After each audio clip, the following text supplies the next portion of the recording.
Ang hinaharap ng Jerusalem. Ikatlong kabanata. Sinabi ni Zephanias, nakakaawa ang Jerusalem. Ang mga naninirahan dito ay nagre-rebelde sa Diyos at gumagawa ng karumihan. Ang kanyang mga pinuno ay mapang-api. Hindi sila nakikinig kahit kanino at ayaw nilang magpaturo. Hindi sila nagtitiwala sa Panginoon na kanilang Diyos, ni lumalapit sa Kanya. Ang kanilang mga opisyal ay parang leon na umaatungal. Ang kanilang mga pinuno ay parang mga lobo na naghahanap ng makakain kung gabi at walang itinitira pagsapit ng umaga. Ang kanilang mga propeta ay padalos-dalos sa kanilang mga ginagawa at hindi mapagkakatiwalaan. Nilalapastangan ng kanilang mga pari ang mga bagay na banal at sinusuway ang kautusan ng Diyos. Pero naroon pa rin ang presensya ng Panginoon sa kanilang lungsod. Ginagawa ng Panginoon ang mabuti at hindi ang masama. Araw-araw ipinapakita niya ang kanyang katarungan at nananatili siyang tapat. Pero ang masasama ay patuloy na gumagawa ng masama at hindi sila nahihiya. Sinabi ng Panginoon, nilipol ko ang mga bansa, giniba ko ang kanilang mga lungsod, pati ang kanilang mga pader at mga tore. Wala nang natirang mga mamamayan, kaya wala nang makikitang taong naglalakad sa kanilang mga lansangan. Dahil sa mga ginawa kong ito, akala ko igagalang na ako ng aking mga mamamayan, at tatanggapin na nila ang aking pagsaway sa kanila, para hindi na magiba ang kanilang lungsod ayon sa itinakda ko sa kanila. Pero lalo pa silang nagpakasama.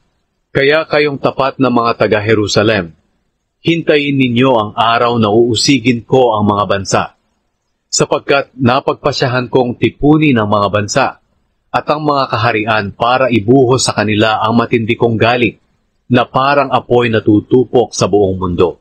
Pagkatapos, babaguhin ko ang mga tao para lahat sila'y lalapit sa akin at magkakaisang maglilingkod sa akin.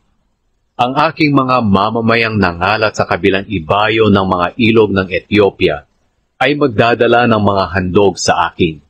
Sa araw na iyon, kayong mga taga-Jerusalem ay hindi na mapapahiya sa lahat ng mga kasalanang ginawa ninyo sa akin.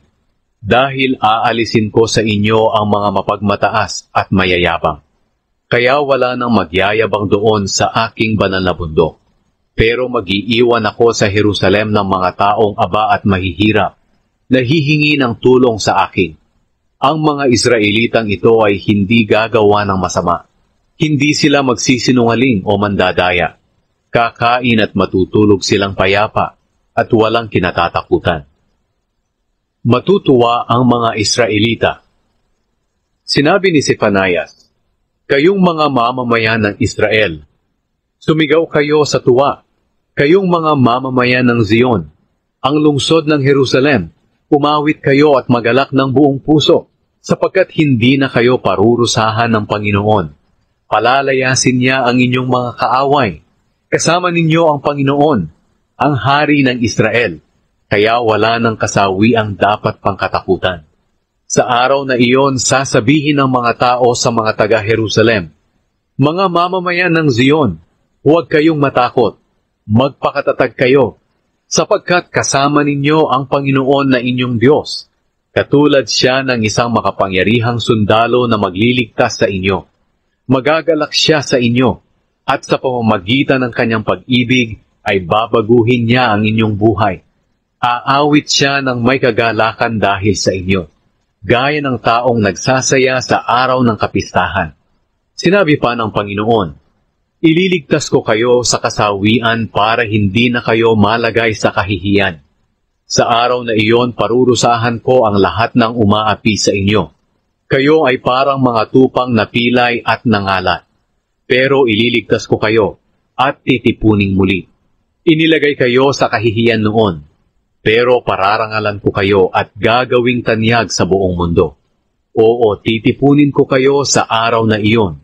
At pababalikin ko kayo sa inyong bansa. Pararangalan ko kayo at gagawing tanyag sa buong mundo. Mangyayari ito sa araw na panumbalikin ko ang inyong mabuting kalagayan. at makikita ninyo mismo ito. Ako ang Panginoon ang nagsasabi nito.